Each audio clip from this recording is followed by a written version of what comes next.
Amigos del Grupo Muro Noticias, un gusto saludarles en este espacio de Gallo Financiero, directo al grano, la actualidad económica. ¿Qué es lo que está pasando en el mundo, en nuestro país, en nuestro estado, en nuestra comunidad, en nuestra economía de bolsillo de las familias? Hay que entender un poco los hechos para poder precisar hacia dónde vamos. Bueno, en primera instancia, esta semana hubo el encuentro México-Estados Unidos. Los presidentes de ambos países se reunieron, se apapacharon, se elogiaron, todo en base al TEMEC, el acuerdo que ya entró en vigor desde el 1 de julio y prácticamente a partir de ahí, pues bueno, se espera que hayan resultados en los próximos años. Recordemos que el Tratado de Libre Comercio tuvo 28 años de vigencia y en ese tiempo, pues qué tanto crecimos, qué tanto avanzaron los demás países. Bueno, pues ahorita todo es felicidad, siempre al inicio como en todo, pues se elogian las medidas, se vislumbra un futuro prometedor. Pero bueno, ya empieza a asomar cuáles son los detalles de estos acuerdos que se estableció con los Estados Unidos y Canadá. Los especialistas señalan que el talón de Aquiles que tiene México en este TEMEC es la cuestión de la reforma laboral y los salarios. Fíjese usted que según este acuerdo se debe de pagar a $16 la hora de trabajo. Y bueno, si bien en los Estados Unidos, en Canadá se paga por hora el trabajo, en México se sigue pagando por 8 horas o más de trabajo y ni siquiera llega a los $4. Bueno, pues las empresas que contraten a trabajadores especializados de otros países o que vengan de Estados Unidos o de Canadá, se le deberá de pagar $16 la hora. Recordemos que en 2017 se dio una reforma laboral en México. Se habló de que ahora sí los trabajadores tendrían los ingresos suficientes para poder comprar las canastas básicas. En los hechos, 3 años después, seguimos no solamente rezagados, sino que ahora tenemos una situación donde miles de personas han perdido el empleo, donde han sido despedidas, donde las empresas ya no tienen los recursos para poder mantener la base trabajadora y mucho menos pagarles, caray, $16 cuando mucho podrían pagar, si bien les va, $4 la hora, es decir, 80 pesos, cuando el pago debe ser 320 pesos. Pero también pedían en este acuerdo que si no habían sindicatos acordes a la democracia, bueno, pues que se lleven a cabo nuevas elecciones para tener líderes que realmente surjan de la base trabajadora y que lleven a cabo estos acuerdos. Lo cierto es que el TEMEC, si bien se aplaude, nace con un talón de Aquiles en el caso de México, con poder cumplir con el acuerdo de la reforma laboral.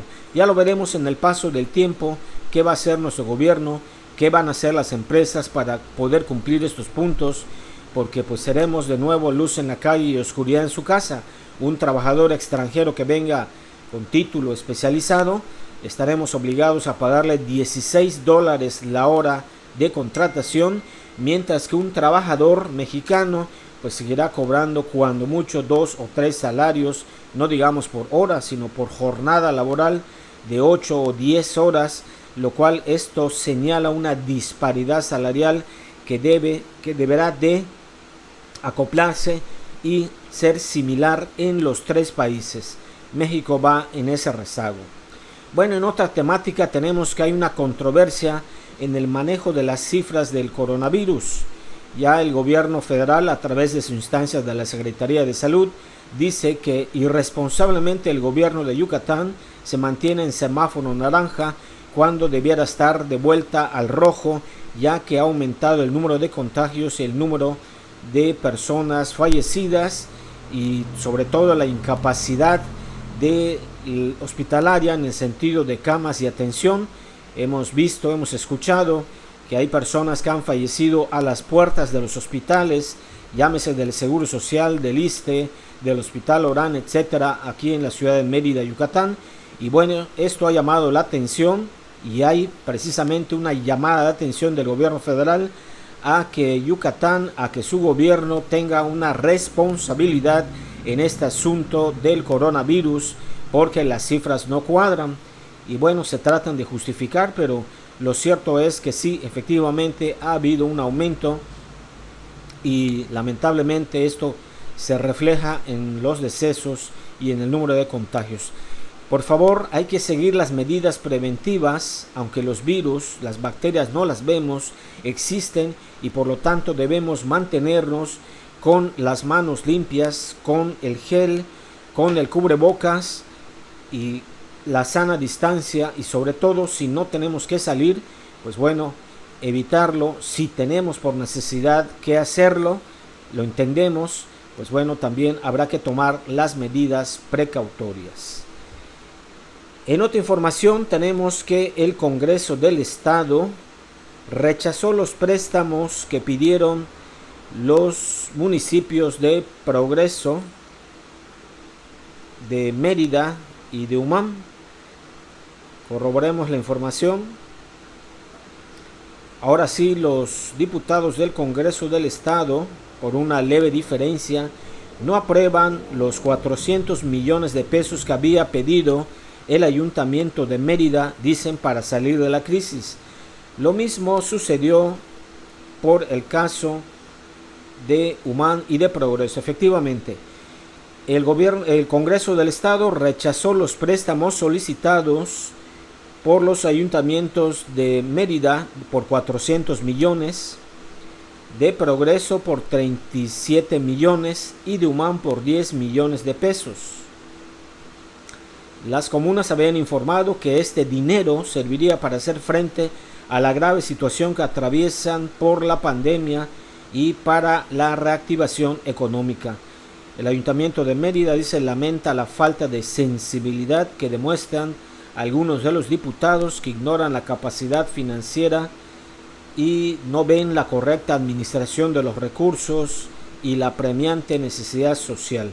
Bueno, pues estos tres municipios, Mérida, Progreso y Humán, les fueron rechazados sus préstamos porque pues no cumplieron quizá con los requisitos, no cumplieron quizá con las formalidades, y bueno, quizá por allá también hay alguna cuestión política. Muchas deudas que sin duda aún no han salido, y contratar más deuda por 15, 20 años, pues caray, sí tiene un impacto financiero en las futuras finanzas, no en las actuales, que si bien se puede administrar bien, pues se deja un rezago ante la situación que se tiene en los dineros de los municipios. Y esto finalmente va a repercutir en el aumento de impuestos, derechos, contribuciones, es decir, el ciudadano deberá de pagarlo. Vamos a enlazarnos ahora con nuestra compañera Reina Centeno, quien nos tiene también la cuestión del Infonavit. A veces nos dan sorpresas con esto de las deudas, que es muy importante. Muy felices son las parejas cuando tienen su casita y les dan la llave, casita nueva, todo muy bonito, pero luego empiezan los pagos, empiezan las deudas y todo esto tiene una repercusión. Reina, muy buenos días. Buenos días, Víctor. Un saludo a todos los que nos escuchan hoy en este bonito día. Víctor, nos vamos con el tema del Infonavit. ¿Sí? Adelante, te escuchamos. Nos vamos con el tema del Infonavit, que ya, y quiero empezar recordándoles que si tienen que solicitar reestructuración de los apoyos, los aprovechen porque cambiaron los plazos, ahora vamos a tener hasta 3 meses más y el plazo para inscribirse vence el 31 de agosto. Bueno, y uno de los temas más importantes ahorita también que se están tomando es que la propuesta del señor presidente para el Infonavit es que el dinero que se otorga para los préstamos sea de manera directa. ¿Esto qué quiere decir? Cuando tú haces tu trámite ante el Infonavit te va a dar, te va a otorgar 500,000 pesos, por decir un importe, y esos 500,000 pesos va vía una constructora que se encarga de desarrollarte tu casa, y tú llegas a tu casa y ya está todo listo, pero a través de la constructora cobra, compra, venta, hace todo lo que tenga que hacer. Tú eres la propuesta, que el dinero ahora te lo van a dar a ti. ya no se lo van a entregar a la constructora. De tal manera que tú buscarás tu terreno y desarrollarás el modelo de casa que tú consideres. Esto está generando polémica porque dicen los constructores que las personas tal vez no construyan su casa y si pierdan su ahorro. Ha pasado mucho de que pidan el dinero y pues ya hagan otra cosa con su dinero, para la cual no habría un control. Desde luego es una propuesta todavía y habrá que estar muy pendientes del desarrollo de esta. O sea, sería similar como un crédito hipotecario que se daba, te dan el cheque por el monto total del dinero, tú contratas un ingeniero, arquitecto, construyes y te van supervisando y bueno, así era de antes, es lo que pretende hacerse en el Infonavit. Entre comillas, porque aquí no están hablando de ninguna supervisión, aunque sí se daba antiguamente que te daban el dinero si tenías tu terreno y podías construir. Aquí, pero siempre a la mano de algún constructor o constructora. Entonces aquí sí directamente, aquí te van a dar tu cheque y tú cuidarás los recursos. Desde luego, el presidente de la Cámara Nacional, Eduardo Ramírez Leal, no le vino muy buena la idea y está viendo a ver cómo recordarle al gobierno federal que los recursos de las viviendas están de manera tripartita. ¿Esto qué quiere decir? Que una parte la pone el gobierno, otra el patrón y otra los trabajadores. Porque hay el temor de que se gaste el dinero y no haya casas.